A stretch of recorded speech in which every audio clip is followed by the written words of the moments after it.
people of AKT. Good morning, Nigeria. Good morning from wherever you are viewing us. You're welcome to Today in the Dailies, happening live as 24 News Radio TV.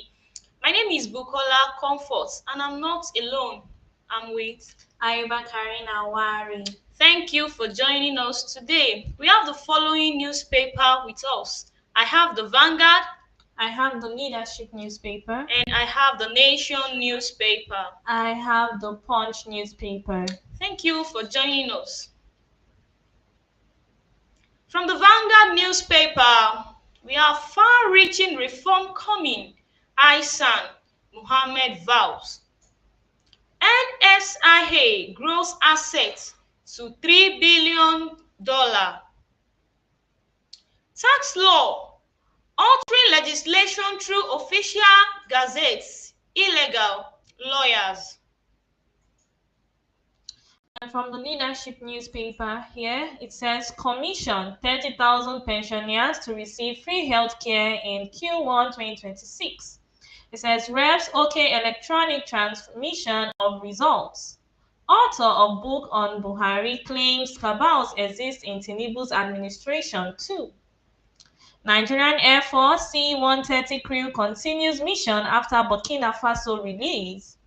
Senate confirms Yakubu, Ibas, Oke, 61 others as ambassadors. It says free council funds embrace state police, president tells governors. Dangote's petition, Farouk Ahmed's resignation will not affect investigation, says anti-graft agency. And Super Eagles arrive in Fez, Morocco for AFCON 2025. And from the Nation newspaper, Tinubu to governors, obey verdict on council autonomy. NBA, AGF, no to death penalty for kidnapping.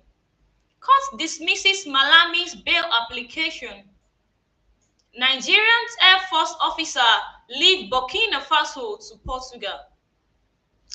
And from the Punch newspaper, it says Red probes tax law tweaks, PDP demands suspension. Insecurity, Tinubu pledges state police to US, European allies. World Bank to approve $500 million loan for Nigeria today. Yield tide, NSA alerts governors to beef up security. Senate confirms Fani Kayode on mockery 60 others as ambassadors. South African police shoot Nigerian man dead as traffic stop. Court okays Malami's further detention by the EFCC. You can pick up the Punch newspaper for more of these details. Now the news in details from the Vanguard newspaper. Oil sector, far-reaching reform coming. Aisan Muhammad vows. President Bola Tinubu's nominees as chief executives of the Nigeria Upstream Petroleum Regulatory Commission (NUPRC) and the Nigerian Midstream and Downstream Petroleum Regulatory Authority (NMDPRA) yesterday told the senator that they will implement far-reaching reform to stabilize the country's oil and gas sector. Following a letter from President Bola Tinubu confirming the appointment of Orisha Meriwa Eisan for NUPRC and Engineer Saidu Muhammad for NMDPRA, the Senate screened the duo as the new chief executive of Nigeria's oil and gas regulator yesterday.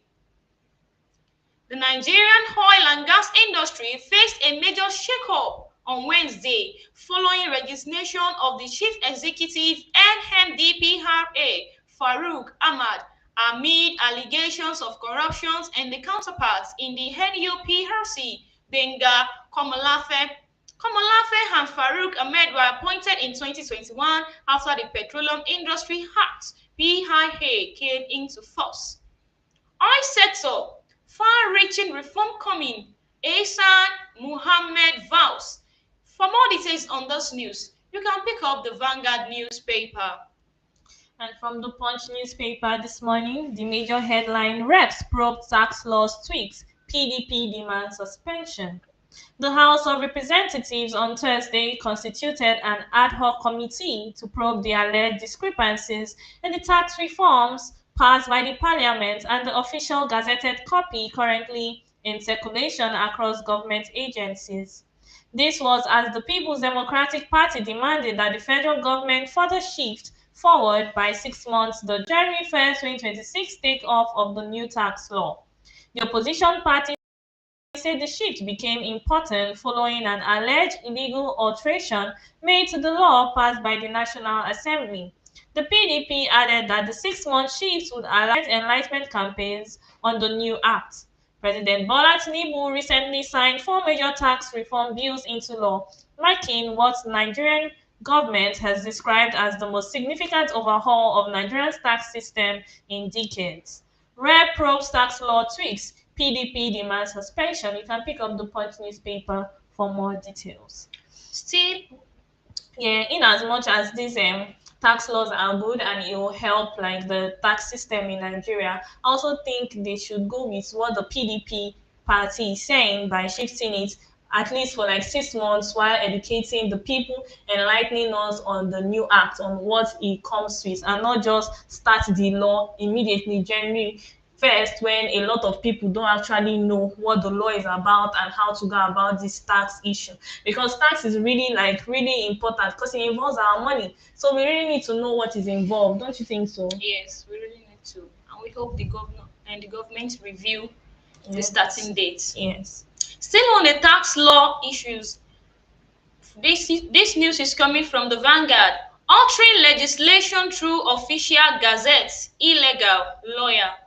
Legal practitioners in the countries have weighed on the allegation that tax reform law passed by the National Assembly and asserted to by President Bola Tinubu were altered in the copy that was officially gazetted. This came as the Speaker House of Representatives, Mr. Tajuddin Abbas, has set up a seven-man ad hoc committee to investigate allegations of discrepancy between the tax bill passed by the National Assembly and the version subsequently asserted to and gazetted. It will be recalled that Abdulsamad Dasuki, PDP Sokoto, had on Wednesday during plenary raised a matter of privilege on the floor of the House, alleging discrepancies between the tax law passed by National Assembly and the version subsequently gazetted and made available to the public. Tax law, altering legislation through official gazettes, illegal, lawyers. For more details on this news, you can pick up the Vanguard newspaper. Like you could see, back to what I was saying, if there are still discrepancies in the law and then people are pointing out this, then there's no need for this law to be effected January Yes, 1st. They should first. fix the issue, shift it for 6 months, fix everything that needs to be fixed, address the issue accordingly so that everybody would understand what the What the law law is is saying. about, and then we will know the right thing the law is talking about and not just rushing into The putting the law law. into act and all of that. Yes. I think what you have said well. Yes. So from the Punch newspaper, it says World Bank to approve $500 million loan for Nigeria today. The World Bank is set to approve a $500 million loan to Nigeria on Friday today as part of the efforts to expand access to finance for micro, small, and medium enterprises across the country. The proposed facility, titled the Fostering Inclusive Finance for MSMEs in Nigeria, FINCLUDE, project aims to mobilize private capital and promote innovative financial products for small businesses, according to the information obtained from the World Bank. Negotiations on the loans are ongoing and approval by the World Bank Group Board is expected on Friday. The approval, expected on December 19, 2025, will see the World Bank commit $500 million to the project out of an estimated cost of $2.39 billion. Of the World Bank financing, $400 million will be provided by the International Bank for Reconstruction and Development, while $100 million will come from the International Development Association. World Bank to approve $500 million loan for Nigeria today. You can pick up the punch for more details.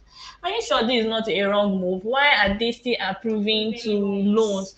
of $500 million. We've not been able to pay the ones we are owing, and then we are still going in to collect these loans.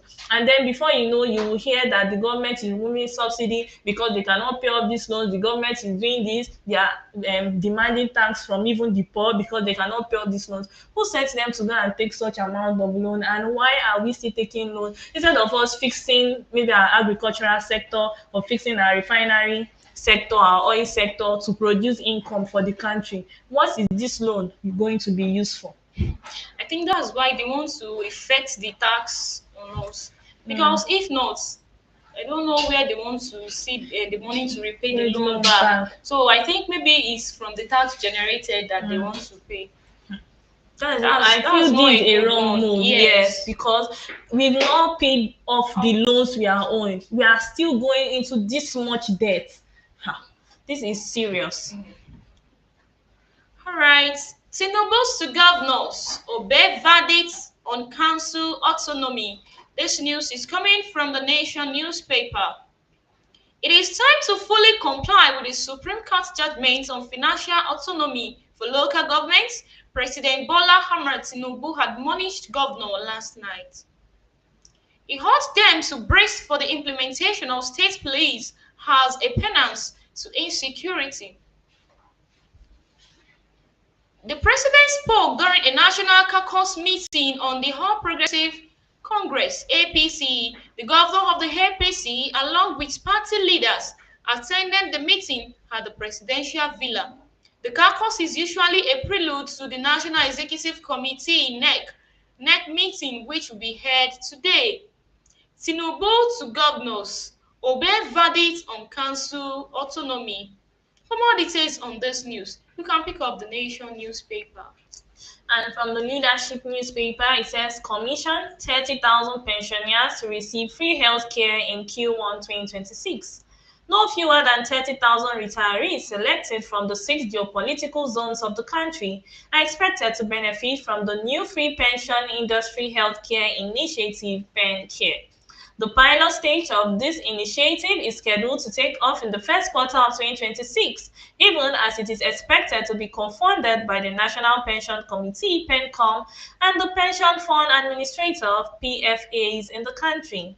The beneficiaries are existing pensioners under the contributory pension scheme who are currently drawing monthly pension benefits.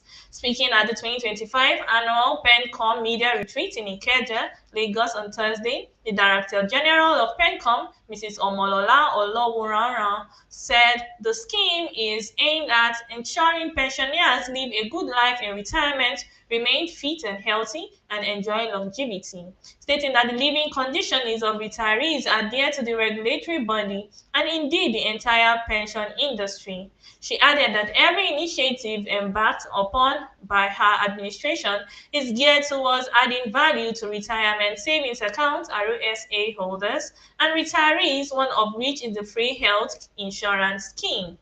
Commissioned 30,000 pensioners to receive free healthcare in Q1 2026. Leadership newspaper. I think this is really a good move because Yes. most of the time you see these pensioners, they are suffering, the money they are being paid for pension is even nothing to write home about, and you see Yeah. them still struggling and all of that. But this move that at least they'll be able to receive free healthcare is something I have to commend. Yes, Really hope they fulfill all what they have promised the yes, pensioners. because these people have given their life to service and they should enjoy from the country. They should benefit something. I Yeah. know this free healthcare is like the bend forward, a step to greater things to happen. Yes. All right. We'll be going on a quick short break. This is today in the dailies. Clear, credible, and concise information at every moment. With our seasoned reporters and sharp broadcasters, we dig deep to uncover the facts behind the headlines from your neighborhood to the global stage. Stay connected with 24 News Radio and Television for breaking news and current happenings across the globe. 24 News Radio and Television. The world is closer than you think. Welcome back. From the Nation newspaper, we have this headline: States on high security alert for Utide. Governors have pledged readiness to partner the federal government in strengthening security measures across the country during the festive season. They made the commitments during they made the commitment during a meeting of the Nigerian Governors Forum (NGF) on Wednesday night in Abuja. At the meeting, they received a briefing from the Office of the National Security Advisor (ONSA). The resolution was contained in a communique signed by Kwara State Governor Abdulrahman Abdulrazak, who doubled as the NGF chairman. The communique was read by Ogun State Governor Dapo Abiodun. State on high security alert for Utah. To get more on this news, you can pick up the Nation newspaper. And from the Vanguard newspaper, here says Electoral Act reads back 2-year jail term, 5 million naira fine for vote buyers and sellers. The House of Representatives has approved far-reaching amendments to the Electoral Act, introducing stiffer penalties for vote buying and selling, including a minimum of 2 years imprisonment or a 5 million naira fine or both, alongside a 10-year ban from contesting elections. The decision was taken during the clause-by-clause consideration of the report of the House Committee on Electoral Matters at the Committee of the Whole, presided over by the Deputy Speaker, Benjamin Kalu. Under the Amendment Clause 22A and C, individuals involved in buying and selling of votes and voters' cards now face significantly tougher sanctions than previously provided, where penalties were capped at 500,000 naira or a maximum of 2 years imprisonment. Electoral Act rests back 2-year jail term, 5 million naira fine for vote buyers and sellers. You can pick up the Vanguard newspaper for more details. I think this is just all talk because everyone is going to be guilty then, because which politician does not buy votes? Let's see. From the Nation newspaper, PDP failed me, says Fubara. Rivers State Governor Similayi Fubara yesterday explained why he dumped the People's Democratic Party (PDP) for the All Progressive Congress (APC). He said the main opposition party abandoned him during the trying period when he was suspended from the office after President Bola Ahmed Tinubu imposed emergency rule on the state for 6 months. Reflecting on the defection, he said it was one of the easiest political decisions he took. Fubara spoke with the reporters after his maiden visit to the National Working Committee (NWC) at the party's national headquarters in Abuja. PDP fed me, says Fubara. For more details on this news, you can pick up the Nation newspaper. The people in PDP, are they not still the people now in APC? APC. So, Like, they are still going to fail each other. They are still going to as fail time each goes other on. because it's still the same thing. Most of the PDP members have moved to APC, so you have Like gone the to still majority of them. So you have still gone to meet them in the APC. So who is failing you? Is it the persons or the party? This is just political games. Yes, it's just the political It's game. just political game. Because if actually it's about the party and you know that the same people in PDP are PDP defecting to APC, you look for another party. There are a lot of parties in Nigeria, so I don't think that excuse is valid. I'm not really sure. Yeah, so lastly, we have the sport news. It says Super Eagles arrive in Fez, Morocco for AFCON 2025. This is from the Leadership newspaper. It says Nigerian Super Eagles touched down in Fez, Morocco yesterday to continue their preparations for the 2025 African Cup of Nations, AFCON. The squad and their officials departed Cairo early yesterday, concluding their brief tournament training camp in Egypt. Upon their arrival in Morocco, the Super Eagles were scheduled to hold their initial training sections in Fez later yesterday evening, as their focus fully shifts to the main tournament. The move to Morocco marks a crucial phase in Nigeria's AFCON 2025 build-up. Head coach Eric Shelle now has a full complement of players following the arrival of all invited squad members, including forward Victor Osimhen.